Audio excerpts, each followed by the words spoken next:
Hey folks, I'm in between clients and just really felt compelled to post something about the current events, listening to the news, and just really taking in the barometer of the world as it is now. We truly are a global community, and I just wanted to say that I for one am not oblivious to the events of the world and the challenges that are facing us. Um, Catching up with the riots throughout Britain and the unrest and the economic quagmire that is facing the world.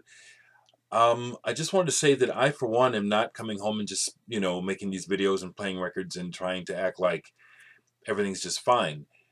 Matter of fact, it's just the opposite. I know that my lifestyle, our lifestyle, those of us with the cushy, this is cushy compared to a lot of people to be able to sit in here and talk to my computer. And there's people who don't have anything to eat and have been sleeping on bricks. This is cushy. And I know that this is all in jeopardy of being dismantled within my lifetime. And so I just wanted to say that I'm just, you know, what am I trying to say? I'm thinking about my brothers and sisters throughout the world. I was thinking about people in Britain who are probably directly being affected by this, wondering about people I know like Benny UK, Carl in Leeds, and Joe Spencer, I believe is his name, and Mr. Dillon, folks in Britain, and how is this affecting them? I also am aware of we folks here in America who are holding on tight to our jobs, trying to take care of our families and feed our addiction. You know, this could all come crashing to a halt in a matter of years. It could happen in a year. You know what I'm saying? And um, I don't despair of the fact. If what I do, I just cherish these moments more as a result. And I rail at our so-called leaders, mainly on Facebook. I'll just make comments because we don't have leadership. We haven't had leadership. I've been aware that this was coming since I was 17. I knew at 17 that by the time I was 50, 55 years old, that I wouldn't be able to retire. It was so obvious to me then the shenanigans going on with economics in America and how it would spread worldwide that this was all going to come to a crashing halt. And because I knew it as a teen and just an average person, I knew that we've been constantly being lied to, and that our so-called leaders and people who have it made, the only concern they have is to continue their game, not to fix anything. Um, it's really short. I think it's been very short-sighted and non-wise for so-called leaders and rich people or whoever who are in positions of power and privilege to think that they can just have it their way. To think that it can be a one-sided playing board, and that you don't eventually get caught up by your own actions.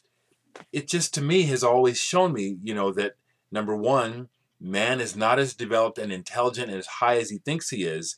I mean, stop and think about it. If the pinnacle of what God could create is mankind, whose main focus is shopping and money and booty, that's a sad ass God. You know what I'm saying?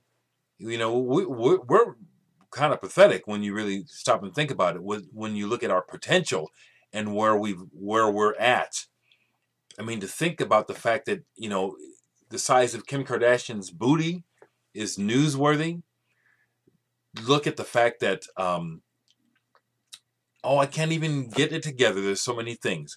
I just wanted to say this, kind of a public comment that my listening to music and commenting here is a solace. It's a way of managing all this madness. But I also know that what's going on in the world directly impacts the ability for me to do this, and that it may end soon. I've always lived with that reality. Nothing is permanent.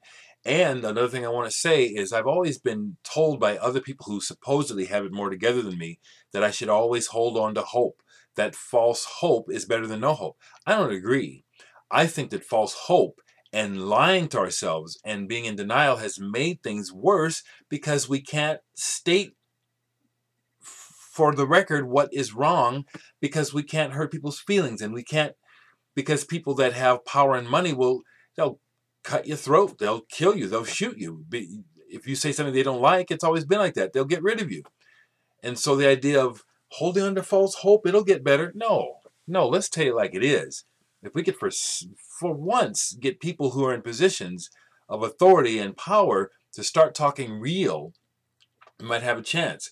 Now, what is real? I'm going to say it. I think this is radical, but I say honestly that if we would honestly like to start to impact the planet and the possibility of a future for our children and their children, it's time to start talking about ways from moving away from economics to focusing on needs-based societies, providing what we need as opposed to being focused on acquiring and profit. It's a one-way street, folks. We're at the end of that one-way street. And I say that we have the capacity to go to the higher level, to show the God in us by honoring one another and the sacredness of life. But I think that's a high calling, and most people just aren't up for it. Just don't seem to either, number one, have the intelligence for it, or the wherewithal for it, or they're just too damn selfish, or they just can't see it. I'll stop there. I just wanted to say, though, that I'm not living in a plastic bubble here, spinning my records, thinking that life is fine. I know exactly what's going on. My heart and my soul is going out to people in Britain, the people over in Africa. Now, that's a whole other thing I can get into. Let's talk about Black Pride and what Africans are doing to each other. The famine. Every time African leaders get a little bit of money over there, they stick it in their pocket and they stick it to the people. Hundreds of thousands of people. Nothing. We send money from all over the world to those people. Feed the people. The leaders just keep it. And yet we can't say that that's just as fucked up as these fat rich people here in America who want to flaunt their shit in our face and say you folks on public assistance can't have anything. It's just whack, guys. I could go on. It's a global community, folks, and the solutions will come from us, not from our leaders. And honestly, I believe the idea of finding a way to raise our intelligence and emotional quotient so that we can see each other more clearly and try to be willing to work together to save our communities and provide for one another is approaching solutions. Financial solutions are not the answer. The finance game is over. It's going to come to a crashing halt. It could happen in my lifetime. And for you folks that are alarmed by my words, well, be alarmed, people. That's what's going on. Fucking get a clue and become stronger and more intelligent and become part of the solution instead of despairing and, oh, what's going to happen to my cable? Yeah, if I insulted someone just now by saying that, the whole idea is just to wake the fuck up.